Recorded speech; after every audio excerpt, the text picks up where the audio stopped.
नमस्कार, मी श्रीकांत उमरीकर. आपण पाहतात ॲनालायझर लोकनीती. लाईक करा, शेअर करा, सबस्क्राईब करा. आपण दिलेल्या पाठिंब्यानेच फार थोड्या वेळामध्ये आमचे 25,000 इतके सबस्क्रायबर झालेले आहेत.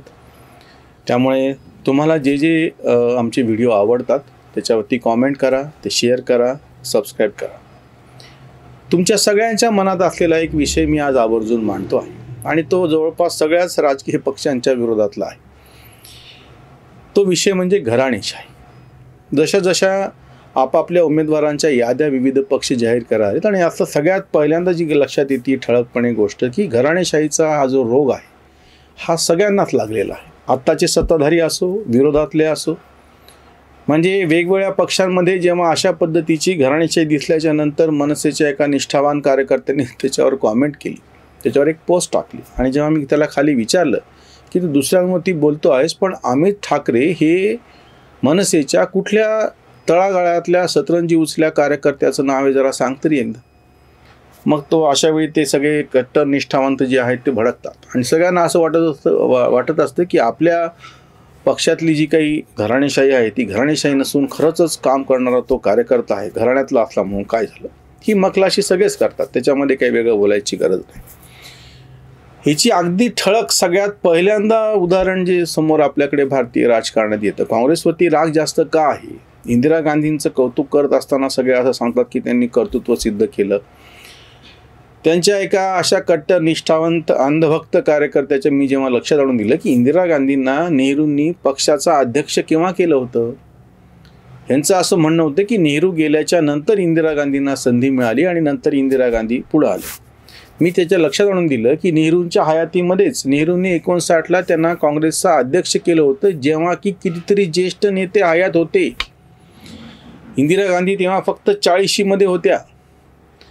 म्हणजे नेहरूंनी आपल्याच हयातीत आपल्याच मुलीला, ती फक्त 40 वर्षाची असताना, कितीतरी सिनियर सगळे ज्येष्ठ नेते त्यांचा अनुभव सगळं बाजूला ठेवून पक्षाचं अध्यक्ष केलं होतं.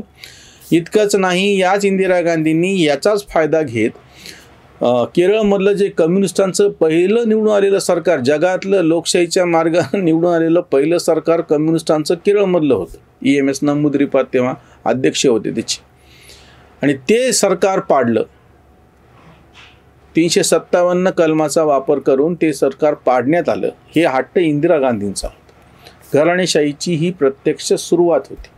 नेहरूंनी आपल्या मुलीला बसवणे, त्या मुलींना हट्ट करून हे कम्युनिस्टांचं सरकार पाडणे, आणि तेव्हापासून ते कम्युनिस्टांचा रोग अजूनही सुधारायला तयार नाही. त्यांनी ते पाडलं. त्यानंतर कम्युनिस्ट फार मोठ्या संख्येने निवडून आले. कम्युनिस्टांचा केरळ हा गडच बनला. नंतर आजही सगळ्या भारतातून कम्युनिस्ट गेलेला असताना फक्त कम्युनिस्ट मुख्यमंत्री केरळमध्येच आहे ना. आत्ताही प्रियंका वाड्रा यांच्या विरोधामध्ये ह्या कम्युनिस्ट उमेदवार निवडणूक लढवतो आहे. घराणेशाहीचं सगळ्यात ठळक, सगळ्यात उंगळ, सगळ्यात बिभत्स असं प्रदर्शन प्रत्यक्ष काँग्रेसमध्येच घडल्यामुळे जास्त टीका काँग्रेसवरती होते. बाकीच्या पक्षावरती करायला पाहिजे तिथं समोर येतीचे तो मुद्दा नाही. जेव्हा काँग्रेसवाले किंवा त्यांचे समर्थक किंवा हे जे सगळे लिब्रांडू चिंदी पत्रकार आहेत, जेव्हा हे मग भाजपमध्ये पण घराणेशाही का, बरोबर आहे ना, आम्ही ती टीका करायच लागलोत ना. भारतीय जनता पक्षानं सुद्धा घराणेशाहीला पुढं केलेलं आहे. भारतीय जनता पक्षानं केवळ आपलेच नाही, माधवराव शिंदेचे चिरंजीव असलेले ज्योतिरादित्य शिंदे त्यांनाही आपल्याकडे घेतलं आणि त्यांना मंत्रिपदावरती बसवलं, किंवा आपल्याकडच्या असलेल्या वसुंधरा राजे शिंदे. हे सगळे घराणेशाहीचे सगळे फायदे आज सगळे पक्ष उठू पाहत आहेत. अगदी तुम्हाला लालू प्रसाद यादव यांच्यावरती टीका करणं सोपं वाटतं, पण हाच रोग जेव्हा इतर पक्षांना लागलेला आहे, आज मी थोडासा त्याच्या पलीकडचा मुद्दा तुमच्यासमोर ठेवणार आहे. या राजकीय पक्षांनी त्यांचा स्वार्थ बघितला, नेत्यांनी त्यांचा स्वार्थ बघितला, पण मला हे कळत नाही की जेव्हा आम्ही ही सगळी टीका करतो तर आमची जी जबाबदारी ती आम्ही का विसरून चाललेलो आहोत. आम्ही का नाही असा निर्णय घेत की हे जे सगळे घराणेशाहीचे मुखंड आहेत, पक्ष कुठले असो, त्यांना आम्ही हाणून पाडत म्हणून आम्ही त्यांना मतदान करणार नाही. त्यांना असा फटका एकदा या राजकीय पक्षांना बसल्याच्या नंतरच मग त्यांना शहाणपण येईल, हे आम्हाला का कळत नाही. जेव्हा आम्ही टीका करतो घराणेशाही घराणेशाही घराणेशाही म्हणत असताना, सर्वसामान्य मतदार म्हणून ही जी आमची जबाबदारी आहे की आम्ही मतदान करताना यांना जाणीवपूर्वक मतदान करणार नाही. का नाही आम्ही अशी शपथ घेत, मी विचारतो आज. हे माझ्यावरती आरोप करतात ना हे सगळे चिंदी पत्रकार, की आम्ही भाजपवाले आहोत, आम्ही संघाचे, मी आज आवाहन करतो, त्यांना हिंमत आहे का त्यांना विचारावं. ज्या ज्या पक्षांना घराणेशाहीचे उमेदवार दिलेले असतील, तुम्हाला असं वाटत असेल, त्या सगळ्यांना पाडा, असं मी आवाहन करतो. हे करायला तयार आहेत का सांगा. सगळे आले त्याच्यामध्ये. आत्ताच्या सत्ताधाऱ्यांनी सुद्धा ज्या ज्या ठिकाणी घराणेशाही केलेली, अशोक चव्हाण यांची मुलगी श्रीजया हिला उभं केलेले भोकरमधून भाजपनी पाडा तिला, मी आवाहन करतो. संतोष दानवे, रावसाहेब दानवेंचे चिरंजीव आहेत, त्यांना उभं केलेलं आहे ह्याच्यामधून भोकरदनमधून पाडा त्यांना. हे सगळे जे घराणेशाहीच्या चिळ्या लावून वरती चढलेले आहेत त्यांना सगळ्यांना पाडा, असं मी आवाहन करतो. ह्याच्यामधून या सगळ्या चिंधी पत्रकारांना तुम्ही विचारा, तुमची हिंमत आहे का. सगळ्या तुम्ही हा विषय घेऊन उभं राहणार आहात का की आम्हाला घराणेशाहीच्या विरोधात लढायचं आहे. जे कोणी जसं पक्षांतर केलेल्यांना पाडलं पाहिजे असं माझं मत आहे. ज्यांनी आपला पक्ष सोडला आणि दुसऱ्याचा पक्ष पदर पकडला सत्तेसाठी, तिकिटासाठी, ते सगळ्यांना पाडा, कुठलाही पक्ष असो. ही एक ठामठोक भूमिका आम्ही मतदार म्हणून घेणार की नाही. काय नुसतं टरल फक्त फेसबुकवरती लिहित बसायचं घराणेशाही कशी. अरे तू प्रत्यक्ष मतदान करताना त्याचा वापर करून दाखव ना. तुमच्या हातामध्ये सगळ्यात मोठं शस्त्र आहे. तुमच्या हातामध्ये तलवार दिली, तुम्ही त्यानं लिंबू पण कापायला तयार नाही, अशी परिस्थिती. लोकशाहीमध्ये सगळ्यात जास्त जबाबदारी सर्वसामान्य लोकांची, मतदारांची, म्हणजे तुमची आमची आहे. हे काय तुमच्या बोटाला शाई लावते म्हणजे काय थुका लावल्यासारखं नाही आहे ते. नुसती बोटावरती शाही म्हणजे नसते लोकशाही, असं जे म्हणतात तसं आहे ते. ती जबाबदारीची खूण आहे. तुम्ही उमेदवार निवडत असताना काळजीपूर्वक निवडा. ज्यानं पक्षांतर केलेलं आहे त्याला निवडून देऊ नका. जो घराणेशाहीचं स्वतःला हे चिड्या वापरून वरती चढलाय त्याला तुम्ही निवडून देऊ नका. जो सार्वजनिक जीवनामध्ये भ्रष्ट आहे, अनैतिक पद्धतीनं वागतो, चारित्र्यहीन, त्याला निवडून देऊ नका. काय झालं ही भूमिका न घ्यायला.